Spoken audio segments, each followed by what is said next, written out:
Welcome to Hacking the Hustle, everyone. This is your host, Benji Sklar. Really excited to have Jordan Ross and Jonathan Farber on the podcast. What's going on, guys? Yo, what's up, man? Thank Great, you for great. having us, dude. What's up, Dude, Jordan? happy Corona week. Yep, big time. So I'm going to give a little bit of background on Jordan and Jonathan. Jordan Ross is a high-performance coach based out in California and of Jordan Ross Consulting. And Jonathan Farber is a technology account executive and a real estate investor. So really excited to have both of them because Jonathan introduced me to Jordan. They've both been on my podcast before, and I really look up to these two guys. They've taught me a lot about mindset and being productive. So I really want to dive into their minds and ask some questions that can hopefully bring you some value to the people who may be listening. So let's just kick it off. Let's start with Jonathan. Jonathan, where are you in the world right now, and how's it going with the coronavirus, and how you doing? Yeah. Not sure what you can see here. My camera's not the best right now, but I'm in Pinehurst, North Carolina. I drove down actually yesterday. So things are pretty bad in New York, where I'm from. Jordan and I are from, I don't want to steal any thunder here. We're from the same hometown, Long Island, Plainview. And Nice. so I was in New York for a couple of weeks. I ended my lease there. It was not the best place to be. And then just headed south where I'm staying in one of my Airbnbs right now. So just Oh, trying that's to get awesome. back into nature, dude, you know? Yeah, I saw Airbnb just raised $1 billion in debt and equity. Yeah, they're doing a lot right now. Weird time. A lot of people are hating Airbnb and a lot of people are liking Airbnb, and then, they're changing some things. But Mhm. that's where I'm at right now. Trying to get some fresh air, some non-corona air down here, a little more Yeah, peaceful, a yeah, little less fear. But yeah, New York's not a good place right now. So yeah. anyone that's dealing with this, best wishes, prayers, hope you get through it. And I if you're saw a in New video of York, Brian Chesky. I saw a video of Brian Chesky saying he's going to give $200 million to his partners, you guys, who are the hosts, and he looked really tired. But let's get Jordan. What's up with you? Where are you in the world? I'm currently in Santa Monica, which is part of the greater LA region. And honestly, things aren't too bad. It's raining today over here, but trying to get out as much as possible. Like John, I live next to the beach, so being able to go on a walk on the beach is fairly straightforward for me. So my environment's really setting me up for success right now. Nice. So, what are you guys working on these days? I know that you are both employees of companies and also have a lot of side hustles and side projects. Tell me about what's motivating you, keeping you going while it's so easy to be a couch potato during these times. Damn, Jordan, take that one to start off, please. Motivate me. So I'll first start with, I think you say it's so easy for us to be couch potatoes, but I think the thing that I want to highlight first between John and I is I know our routines are so dialed in where I find it hard to be a couch potato actually. And I think that's a byproduct of the years of, routine and practice that we've been focusing on together as friends, right? Mm-hmm. Where we're actually capitalizing on this time. Me personally, I'm focusing on bringing value through webinars right now. Mm-hmm. I Wow. did some research and I found out that the greatest mass of people, so I'm talking about the people that are in corporate America that want to be high achievers, but they don't necessarily know how to. Their number one thing they want to focus on is, how do I goal set? How do I strategically plan my time, block out my time, and execute on what I actually want to do? And how do I do that whole thing? So I'm building a set of courses and webinars to provide that value to people who are home right now and want to learn. Yeah, so let's say I'm a couch potato, like millions of Americans, and I need to watch your webinar. What are you going to tell me? Yeah, so I think every person has an idea of where they want to go. They haven't specifically laid it out. And you say specifically, I talk about SMART goals, right? Now, the thing that I'll be diving into and with a deep dive is the concept of how do you reverse engineer your success to the now, to this day. So your actions today will align to that big dream, that big goal that you have for yourself, maybe 5 years down the line. Mm-hmm. So, what are your thoughts on that, Jonathan? Yeah, well, I actually, at the beginning of all this, I was definitely struggling with it. Like the thing that Jordan mentioned is like you're saying your routines and you're trying to do things as status quo. But what I was struggling with at the beginning was there were some things that I was trying to do that just weren't possible to be done. They were just on pause. So like I think a lot of people struggled with that. It was like this mental kind of like negative I forget what it's called, like a negative habit loop where you're doing something and you're not getting the right result. So you don't want to do it as much. And I feel like for people that were trying to stay in the same routine, they were trying to do it, but the world was paused in certain areas. So they weren't able to actually execute or get the outcome that they thought they did. So they were getting kind of discouraged. And I definitely felt that at the beginning where I was trying to do things kind of just like business as usual. Mm-hmm. And the results weren't the same. The outcomes were way different. And I had to kind of pivot. So at the beginning, I was definitely more down. I don't want to say depressed, but I was like a lot of people, Mm-hmm. just felt a little uncomfortable, not sure what the future was going to be and like future of the business. So, what I just tried to do in the week after things got really bad in New York was like take a step back and see where I could maybe pivot or like reassess to, or what I could change to that was still in my control. So like the three things that I kind of came back to was reassessing like my whole plan. Like I had a 2020 plan and goals. And I thought the only way or something that would be wise to do would be to reassess what was still possible, what's not possible, and then try to go after the things that were. And Mm-hmm. then the other thing with that I found was instead of boiling down a day where you have like a lot of things you want to achieve, I Mm-hmm. just now am like trying to go super simple and like, okay, some things I can control, some things I can't. What are the two or three things I just want to do every day? Yeah. Figure the night before and just tee them up that like they're in my control, they're measurable, and they're actually like simple. So like you can achieve Mm-hmm. them, and it's not like because how many to dos do we have that you try to do and then you get stuck because it's waiting on someone else? So So like many, so many. just do the Yeah. part you can control and then get past that, and then like try to build momentum from that. Like get a Mm-hmm. win, move on instead of like every day trying to stay in this routine that's impossible and like not having self-awareness to pivot and then you're stuck and you're getting like demoralized, you know? Yeah. All right, guys. I'm gonna change topics here. So let's say that you wake up at 7 in the morning, you go to bed at 12 at night, and you have the whole day open on your calendar, and you want to bust out a bunch of to-do lists, but you have a bunch of people calling you and distracting you. How do you actually go on airplane mode in your mind and laser focus on something without listening to all those voices in your head that are telling you, hey, I'm more interesting, come pay attention to me? John, take this one. So one tangible, actionable thing, if anyone's listening to this right now and maybe struggling this or just has some extra free time, I just reread 4 Hour Work Week. Mm-hmm. And From Paris, nice. just actually like, I always thought it was a good book. I think you can read it in different times. It'll have different impact on you. But just me rereading it right now, mid-corona, mid some side hustle stuff I Mm-hmm. have going on, I actually think it's the best book I've ever read Why? because it talks about exactly that point. Like, measuring your time, balancing life and work, and also Mm-hmm. like prioritizing constantly so that Yeah. you know what you're doing next and it's the Mm-hmm. right thing. So like Mm-hmm. he I read talks half all that book. I read half that book, dude, and I got that I'm supposed to outsource everything to the Philippines, and then I stopped reading it, like every other book I pick up. But is that what the message Tim is trying to get across? Outsourcing, right? 4 hours work week. You. I don't think so. No, like that's a part of it. That's like maybe like 10% of it. Mm-hmm. What about you, Jordan? I want to hear your voice. I think what John was talking about, I think it's spot on. Where I'm going to go back to his last point. You have to set yourself up for success every day. And when I started my last point, it was John and I are dialed in. It wasn't the routines dialed in; it's the mindset to empower ourselves to adjust the routine, right?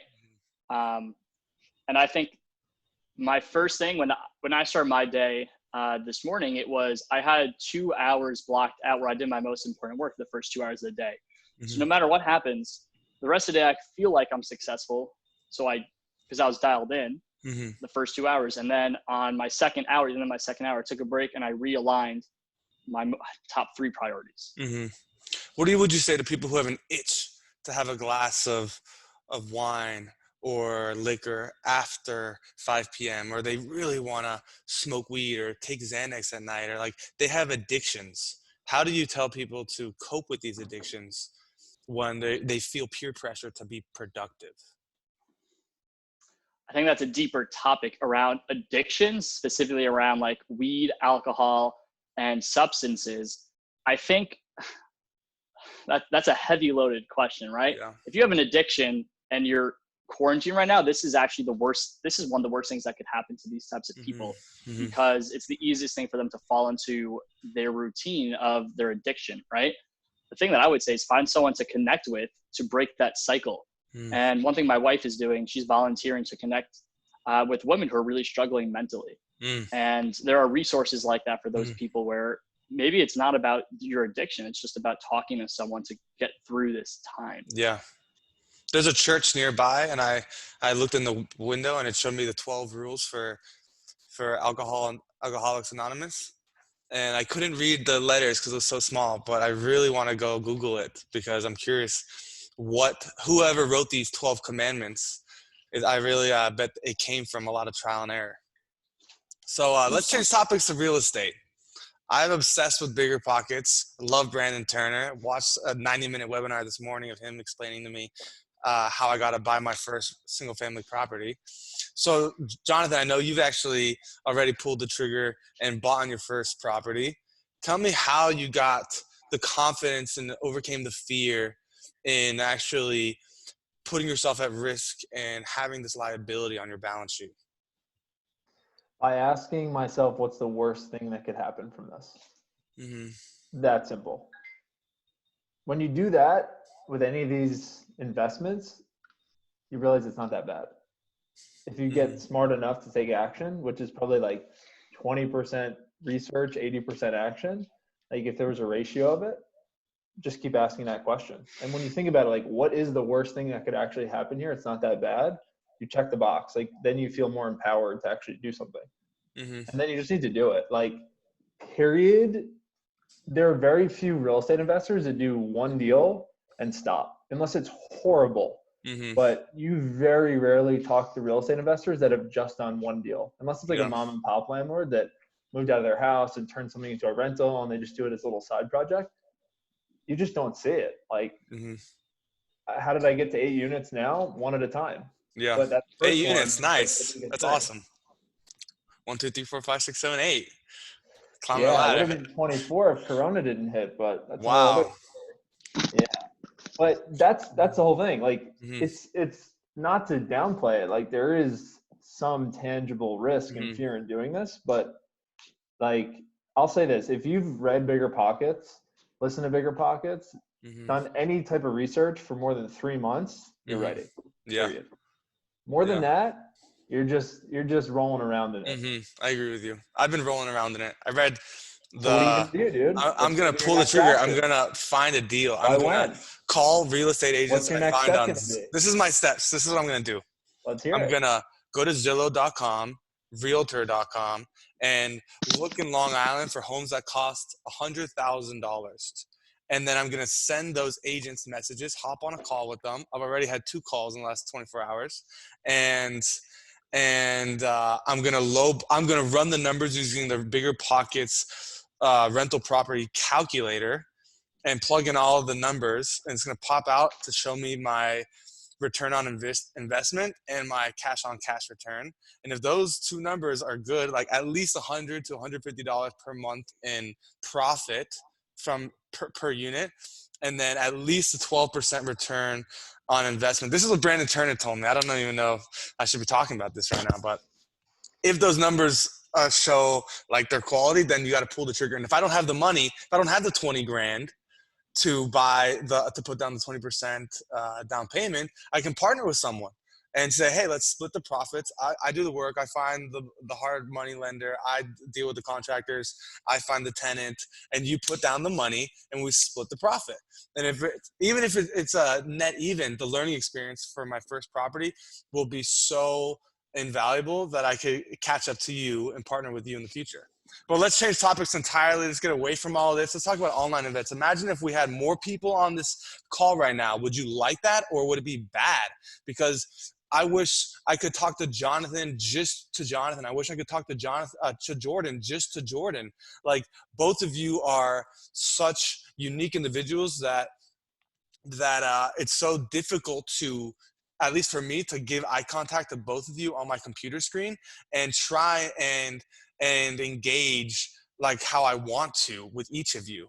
So I can't even imagine if there was more people on the screen, if I should abandon all of my plans as someone who wants to host events for Forage. What are your thoughts? Like, do you like zooming into calls, or do you not? Even though like online events, it's actually not enjoyable. Farber, what do you think? I'm muted. What do I think? I think it's like 80-20.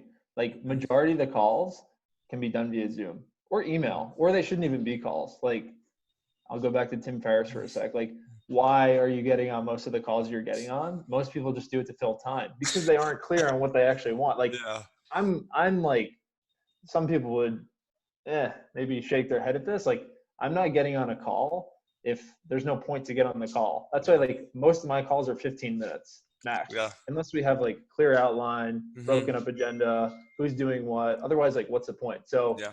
me, I love technology, like email, text, like within reason, like tracking how much time you're spending on each, that you can get a ton more done than you used to. And then I think there is that time and place if you can figure out like what the most important relationships are. Like for me, if I'm going to visit Louisville, look at a property, or if I'm trying to close or work on $1 million deal, like that's an in-person type of thing. But maybe the 3 calls before that could be done on Zoom or Skype. So like, Yeah. I like a middle ground option. I probably prefer more digital than in person than most. I'm kind of introverted, like more than people would think. But yeah, 80-20, that's my answer. Yeah. I feel like I'm the guy who wastes people's time. I like take calls that I'm interested in their product or service, but not really. I'm curious.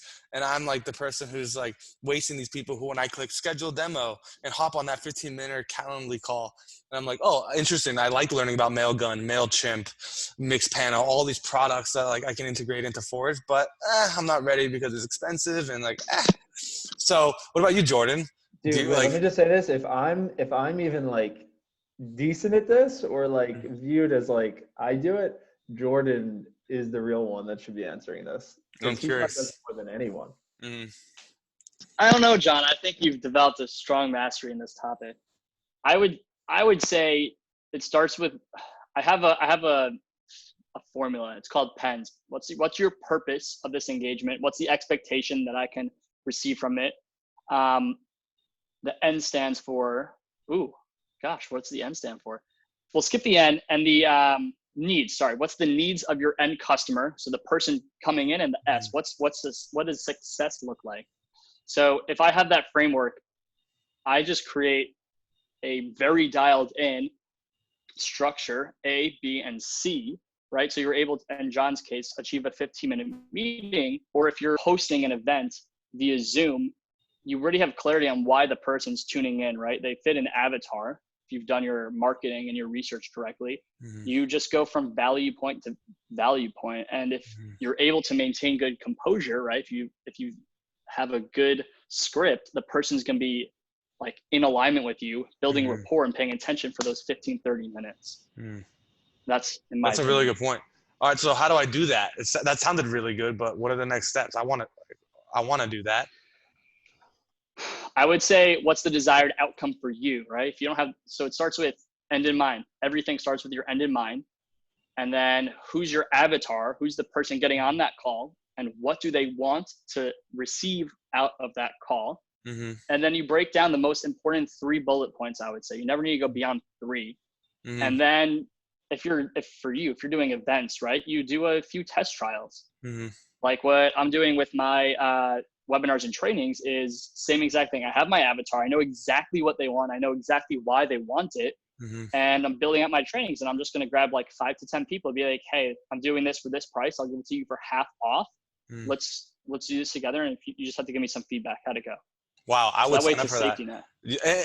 And I would sign up if you made this a webinar. That's the exact topic. That is part of the topic, right? It's the one thing, right? Farber, like this is your area too. Just have clarity on what you're doing.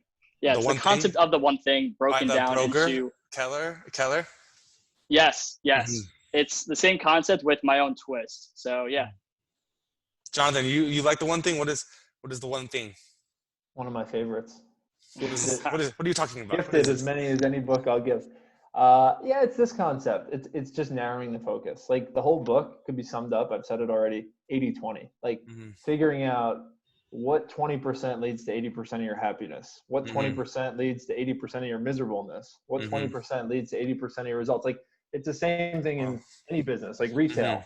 Like, well, Macy's is a bad example. I think they're out of business. But Bloomingdale's, for example, 20% of their business comes, or 80% of their business comes in 20% of their year, the Mm-hmm. holidays. So like that sort of thing. I think what I'm hearing for you, Benj, is like it's a little bit, and this is why I mean, I don't want to make this like, a homework assignment. I mean, I think Please. 4-hour work week is great. The one thing Mm-hmm. probably had a bigger impact on me book wise and Mm-hmm. mindset wise than any book or concept that I've ever like taken in and actually put into practice, because Mm-hmm. it frees you up and it gives you confidence to know that you don't have to be doing everything. You just need to be doing the right things. Yeah. And then you can trim out a lot of stuff. But like, as far as like on a project to project basis, that concept, the way it helps me is like, okay, what is my actual project that I want to accomplish here? Like for you, let's say it's kicking off a No, here's virtual. mine. I'll tell you mine. I have a Okay. calendar that I stacked on my Gmail calendar that I don't keep.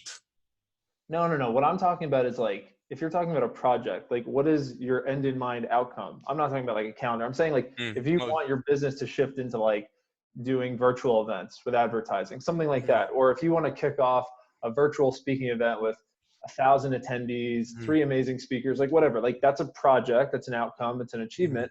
And like what I like about the one thing concept is it breaks a huge project like that, many moving parts, people, outcomes, deliverables, is like, what are the steps I need to do today and then tomorrow and the next day, like in order. So if I just check these small boxes day after day, it gets to a huge tower that I've just built, like brick by brick. So like for me, good example now, because just the real estate stuff is a little more top of mind because NetApp has been slower, is like, okay, I know the outcome that I want to do with this multifamily project. What are like the 25 steps I need? Okay, if I just do them 25 days in a row, I'll get to my outcome. But if I try to do 25 on the first day, I'll do 0 and I'll be pretty demoralized. yeah. That concept. And those are the most important 25 things. It's not like I'm taking that 25 and I'm adding 20 more along the way to jump on like calls with people about MailChimp or whatever. Like get clear on the steps, and that might take just as long as the actual achievement. But then Yeah. from there, you can execute with a clear mind instead of executing the whole time wondering if this plan sucks. It's good advice. I use stickies. What do you use? What Use stickies? my Mac to keep my to-do list in mind. Oh, gotcha. What about you, Jordan? It's called a 411, 4 weeks, 4 weeks, 1 month, 1 year. So it's broken down. What's my 1 year goal? What's my 1 month goal? What's my week goal? And then from my week goal, I break it down to today's tasks or actions I need to complete to achieve my weekly goal. If I achieve my weekly goals 4 weeks in a row, I achieve my month goal. If I achieve my month goal rolling 12 months in a row, I'm going to get to my yearly goal.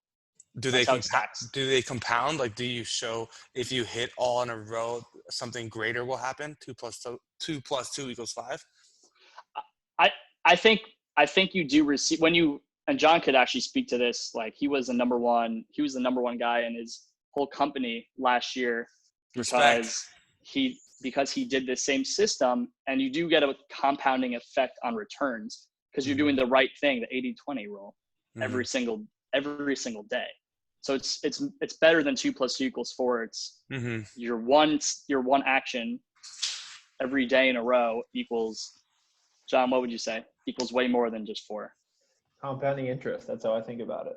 It's like the Yeah. penny double the day concept. Like whatever, we've all heard it, but Yeah. it's like that concept. And then the other Slight thing edge. with it is like Jordan, like you definitely do this and you talk about it. And this is combining now another book that I recommend, 4 Disciplines of Execution. It's like a different flavor of the one thing, but I think another mistake that I was making that I've now tried to change, and it's not easy, but I think it's the only way you can actually measure yourself, is to focus on the lead metrics instead of the lag metrics. The lag metrics is the goal. Lag metric is I want to be 20 pounds less heavy, right? But the lead metrics, you can't measure that. The only metrics you can control are the activities. So like, I think How many burpees I do today? yeah, like exactly. Like you Mm-hmm. need to measure what you can control and not like pounds lost, because that's an outcome of the lead measures, not vice versa. So that's why I think Jordan's so successful with the 411 also, because like breaking down a huge goal into weekly deliverables and then daily deliverables that he can review and see where he needs to pivot to. That really relates with me, that I need to set up these kind of goals. Tell me about the voices in your head when you are deciding between the 80 and 20, and how you actually listen to the good angel rather than the bad. Dude, I got a lot of bad voices, man. I'm fighting that all day. Let's get them out. Yeah, I hear you. What about you, Jordan? I think it goes to the same thing. If I could achieve one thing today, what would that one thing be? Right? If I could only achieve one thing, and doing that thing first, because there's the concept willpower is not on will call, right? So when you wake up, you work out, or whatever you do, whatever your morning routine is, you get to your work, you're fucking zoned. Am I allowed to curse on this? I just did. Totally. So sorry. You're in the fucking zone. So before those voices come in, before you start to lose your willpower, you achieve your one thing. And then no matter what happens after that, but what if your one thing requires more than 2.5 hours? I say break it down into achievable steps. So I'll give you a quick example. I had a client today, and we set a 90-day goal for him to be earning $30,000 a month. And in order for him to get to $30,000 a month, we broke it down to the lead inputs, which is exactly what John was talking about. In order for him to get to $30,000 this meeting will end in 10 minutes, says Zoom, okay? That's fine. This will be quick. $30,000 a month, he needs to get to 30 clients. In order for him to get to 30 clients, he needs to 10x cold lead gen or cold outbound calls, 300 people, because his funnel metrics say that after 300 calls, he gets to 30 clients through his funnel. So the question from there is, okay, I need to do 300 calls. How much time does it take for me to do 10 calls? Right? And then you block out that in bite sizes that you can achieve. Benji, you might have crazy ADD and can only do 15 minutes. Yeah, crazy. Just do 15 minutes then. 15 minutes and take a 5-minute break and come back. I have a 45-minute focus time frame. But your brain's a muscle. If you do a 45-minute, you truly stick to it, and you do that again and again and again, by day 10, your 45 minutes is going to increase to like 50, and your 50 is going to increase to an hour over time. And the reason Gary Keller, the founder of Keller Williams, he does time blocks for 6 hours in a row. Wow. Is he started with 15 minutes though. Wow. And he built it over the course of decades, right? Wow. So I feel like the key to success right there, what you just said. Being able to focus 6 hours straight on a single task, you could accomplish so much in a day. He started with 15 minutes. No one knows, like that's where people see the end product, and it's what John was talking about earlier. They get discouraged because I need to do 6 hours of work. Well, slow down. Let's achieve 15 minutes today. If we do that, we'll be successful. Yeah. Wow. That was really good. I'm happy you just said that. I just got enlightened. All right. Before I let you guys go, Jonathan, what are your last words? Man.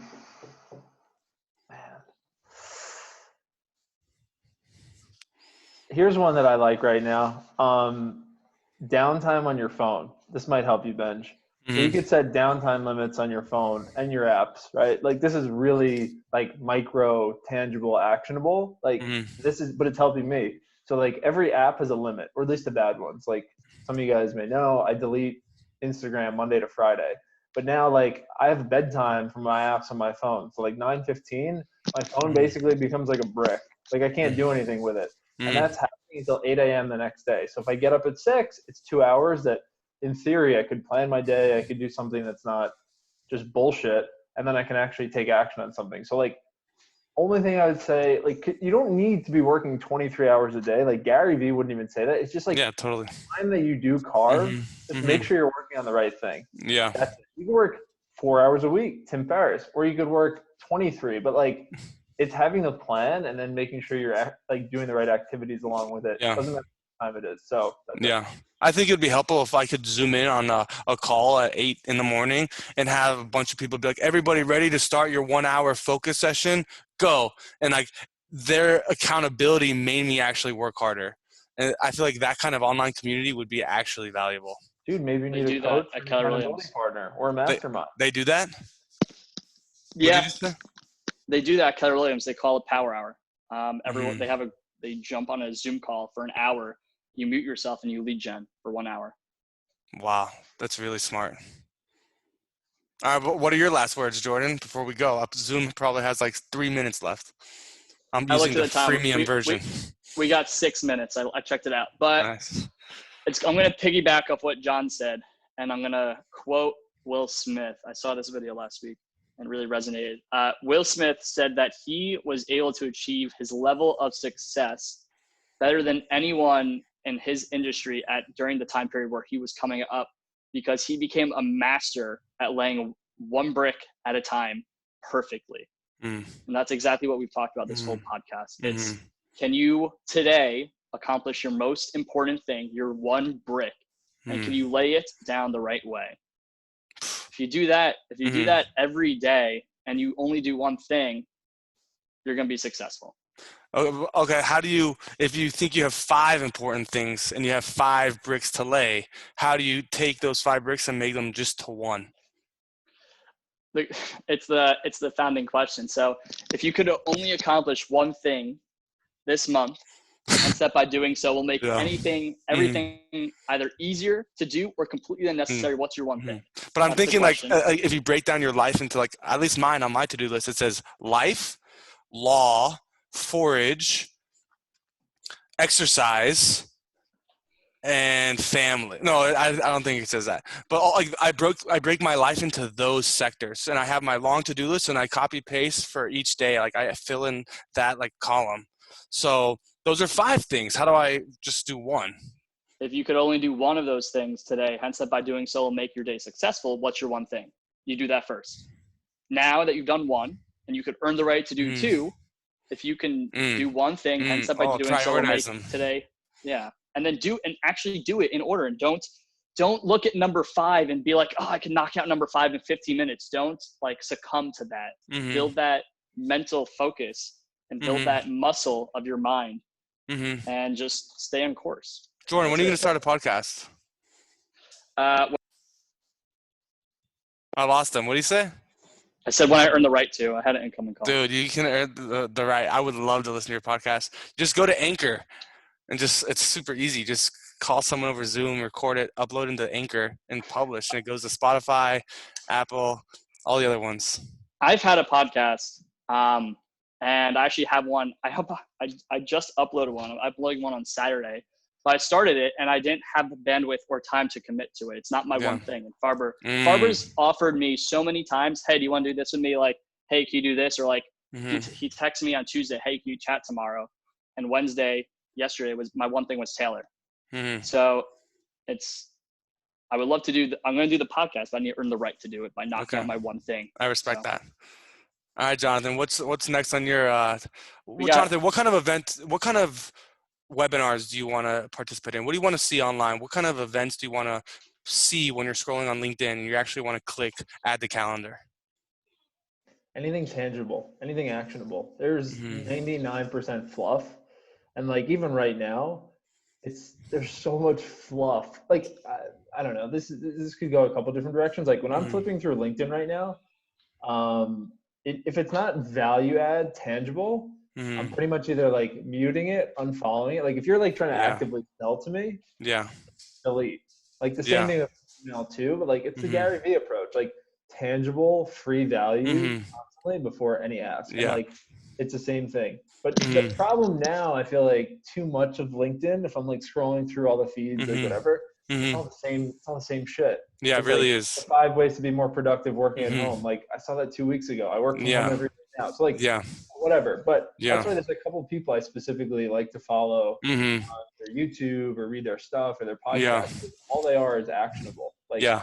how to, like step by step. And I Mm-hmm. think that's where like the detail lies. I mean, I have a podcast too. I get Mm-hmm. into it with people because like they're so fluff. They're so like Give a shout out. Tell us about your podcast title. it's all good. Millennial millionaires through real estate. Love it.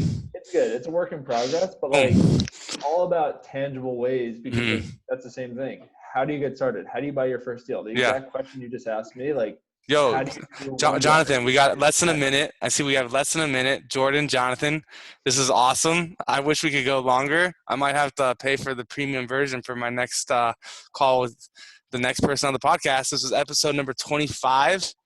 And Oh, you guys really have helped me so much in my career. I really want to work with both of you and really appreciate the time. Thanks, Benji. Yep. See you guys. I'll see you.